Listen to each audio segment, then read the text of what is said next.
Bonjour Jean-Marc. Pourriez-vous me présenter un peu votre parcours? Qu'est-ce que vous faites dans la vie?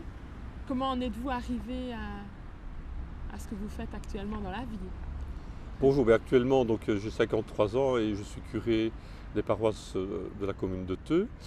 Mais alors à l'origine, il y a déjà bien longtemps, je voulais être vétérinaire, puis j'ai rebondi suite à un échec scolaire en devenant infirmier hospitalier. Et alors j'ai travaillé donc 10 ans à domicile dans la région de Verviers, Ah oui. avant de me réorienter, de rentrer au séminaire. Mais maintenant je me dis qu'il y a un peu un espèce de fil rouge, je suis devenu curé. Et curer, c'est un peu aussi derrière le mot, prendre soin. Au lieu de prendre soin d'un corps physique comme j'aurais pu le faire d'un animal ou comme je l'ai fait de personnes malades, maintenant je prends soin d'un corps vivant qu'on appelle l'Église, qui est un Mhm. ensemble de personnes. On dit Mhm. qu'on fait corps, c'est aussi une forme de corps. Et comment prenez-vous soin des personnes? Comment prenez-vous soin, non pas physiquement, mais Mhm. spirituellement des Mhm. personnes? Et En juste- quoi consiste votre travail de prêtre Mhm. alors, à ce niveau-là? Et justement, le prendre soin, je crois que c'est de réaliser qu'une personne ne se réduit pas à son corps physique, ni même à son propre mental déconnecté du reste. Nous sommes des êtres relationnels, et c'est comme ça qu'on fait corps avec d'autres, et que c'est indispensable à notre Mhm. santé spirituelle, mais notre santé tout court. Mhm. Quelqu'un qui est isolé dans son coin, dépéri. Mhm. Et c'est dans ce sens-là d'ailleurs que l'Eucharistie rassemble, on fait corps Mhm. on vient se nourrir ensemble d'une même Mhm. parole. Et en même temps, dans un même esprit, on fait un peu, c'est vraiment un corps spirituel, Mhm. mais un corps très concret de personnes très différentes, où chacun est censé un peu trouver Mhm. sa place. Et le rôle du curé, c'est justement un peu de veiller à ce qu'il y ait une communion, que justement chacun se Mhm. sente accueilli dans ce grand corps Mhm. vivant de personnes qui ont une même foi. Mhm. Et concrètement, ça passe par l'écoute, par... Oui, ça passe par l'écoute, les relations interpersonnelles, une attention si possible à chacun, même Mhm. s'il faut connaître que l'agenda pousse à courir beaucoup. Mais aussi, par exemple, voilà, le rite de Mhm. l'Eucharistie ou des Par les sacrements, de l'écoute de sacrements. parole, Mhm. fait qu'il y a une communion qui se fait à un autre Mhm. niveau. Il y a plus ce qu'on appelle les relations courtes Mhm. interpersonnelles, mais aussi les relations longues, Mhm. qui paraissent plus formelles, mais qui sont indispensables. Mhm. Parce que ça permet à tout le monde de se sentir relié aussi. D'accord. Alors, j'ai déjà entendu dire qu'à Lourdes, il y a souvent des guérisons. Êtes-vous déjà allé à Lourdes?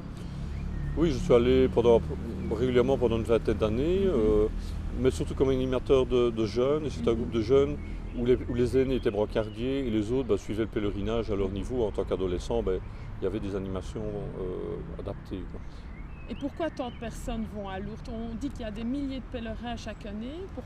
Pourquoi vous aussi vous y allez? Qu'est-ce que vous ressentez là-bas? Qu'est-ce qu'il y a de si extraordinaire? Je crois que beaucoup de personnes vont quand même, bien sûr, avec toujours la perspective d'un miracle, d'une guérison un peu extraordinaire, mais très vite elles ne font pas qu'elles trouvent un autre essentiel. Et je pense que je me souviens d'un témoignage donné par un aveugle qui allait là depuis des années et qui avait témoigné aux jeunes en leur disant pour moi, le miracle de Lourdes, chaque année, il se reproduit. J'y reçois l'énergie euh, pour vivre l'année qui va Mhm. s'ouvrir devant moi. Et je me rappelle aussi quand j'étais infirmier à domicile, c'était pareil, j'avais des patients très handicapés qui étaient fidèles à Lourdes, mais ils revenaient transformés et Mhm. joyeux. Et c'est vrai que ça les dynamisait. Mhm. Ils avaient déposé leur paquet, leur souffrance, ils avaient vraiment reçu une expérience de communion. Ils n'étaient pas, je crois, guéris dans leur corps physique, mais ils étaient vraiment, Mhm. ils sentaient qu'ils faisaient partie d'un corps social, qu'on appelle ça l'Église, ou en tous les cas, ils se sentaient en communion avec d'autres, et leur souffrance ou leur handicap était devenu plus léger. Plus léger à porter. Et vous, qu'est-ce que ça vous a apporté d'aller à Lourdes? Mais justement, à titre personnel, moi, en tant qu'infirmier, quand j'y allais au début, Mhm. je voulais changer un peu de registre, donc je ne Mhm. voulais pas m'occuper des malades, c'est pour ça que j'allais animer des jeunes. Mhm. Mais là, de nouveau, on faisait corps ensemble, du fait que voilà, on se découvre différents, Mhm. chacun a sa richesse. Mhm. Par exemple, dans notre groupe, il y avait à la fois des animateurs aînés qui avaient un peu l'âge des grands-parents des jeunes qu'on Mhm. animait, et des animateurs plus jeunes. Mais tout cela faisait que Mhm. chacun apportait à son niveau et de son expérience, et on Mhm. avait des échanges très riches avec les jeunes parce Mhm. qu'on donnait aussi, mais eux Mhm. nous donnaient beaucoup. Il y avait une communion, Une une communion, oui. unité, Ouais, malgré les générations ouais, et les ah ouais. différences. Alors, j'ai déjà entendu parler de guérisons spectaculaires à Lourdes. de personnes qui se remettaient à marcher suite au passage. On dit qu'il y a des piscines là-bas de Lourdes et qu'en passant les piscines, des personnes se remettent à marcher. Est-ce que vous avez vécu, est-ce que vous avez assisté à ce genre de miracle? Est-ce que ça existe vraiment? Ben, ça existe vraiment dans le sens, moi je n'ai pas vu à Lourdes, mais c'est vrai que là-bas il y a des témoignages de photos, hein, il y a toute une galerie et notamment des maladies qu'on ne sait pas encore guérir aujourd'hui, hein, notamment des affections osseuses ou des tuberculoses osseuses. Mais dans un autre cas, donc une session à Beaurain, il y a quelques années, j'assiste à des guérisons, notamment oui, des gens handicapés qui savaient se mettre debout, marcher, Ah oui. et aussi une personne qui avait une maladie incurable au niveau des os et des muscles et qui un an après est venu témoigner que médicalement il ne comprenait pas, mais qu'il avait été guéri. Hein, donc on se retrouve un peu dans le cadre de l'évangile où Jésus, comme d'autres à l'époque, était guérisseur. Et là, ça reste un acte de foi de dire derrière cette guérison, Dieu est à l'œuvre. C'est un peu comme un signe. Et puis il y a aussi plein d'autres personnes qui ressortent des piscines sans être guéries. Oui. Mais il y a aussi les guérisons corporelles Oui. et aussi les guérisons qui se font dans le cadre de la relation. J'y reviens, je l'évoquais tout à l'heure. Par exemple, quand on fait de l'écoute à Lourdes ou au travers du sacrement de réconciliation, au travers de rencontres, on se rend compte que les gens viennent vraiment déposer leur paquet, ce qui leur tombe dessus comme coup dur dans la famille, etc. Et le fait d'en parler, de se sentir écouté, eh bien là, il y a vraiment une guérison spirituelle ou psychologique qui se produit aussi. Ce n'est pas uniquement des guérisons physiques. Alors, l'eau de Lourdes, pensez-vous là-bas qu'elle a une propriété spécifique, qu'elle a une vertu thérapeutique? Est-ce qu'elle a quelque chose qui fait que cette eau-là, pourquoi tout le monde veut la reprendre dans des petites bouteilles et en boire et se plonger dedans? Qu'est-ce qu'elle a de spécial finalement? Je dirais qu'elle a une puissance symbolique, c'est-à-dire qu'elle met en communion la personne en tant qu'individu. Elle la relie au grand corps de l'humanité, au corps de l'Église, un peu comme l'eau du baptême.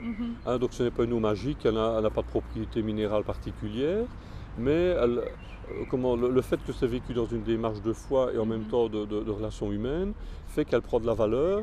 Et ça revient au fait que, de même qu'on est un corps physique avec une dimension spirituelle et relationnelle, cette eau fait le lien aussi avec Dieu, avec le corps de l'Église, et tout en ayant une expérience très physique. Donc, soit on peut aller aux piscines là-bas et faire vraiment cette expérience de la confiance, de se laisser plonger dans un bain d'eau froide.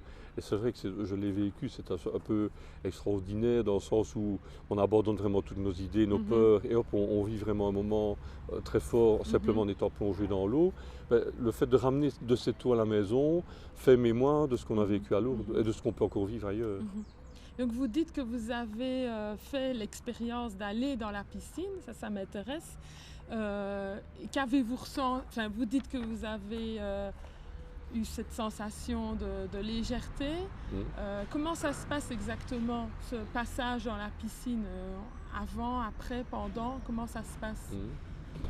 Donc pour aller aux piscines à Lourdes, il ne faut pas spécialement être malade, c'est accessible à tout le monde, même s'il y a une priorité pour les malades. C'est comme ça que j'ai accompagné des jeunes, et alors tout le monde revenait en général très touché de cette expérience, où d'abord on est préparé par un petit moment d'intériorité et de prière, et puis alors comme on est plongé, il faut vraiment se laisser tomber finalement dans cette piscine qui est en grès où l'eau est très froide, mais accompagné par les mains des accompagnateurs. Donc avant tout c'est d'abord une expérience de confiance.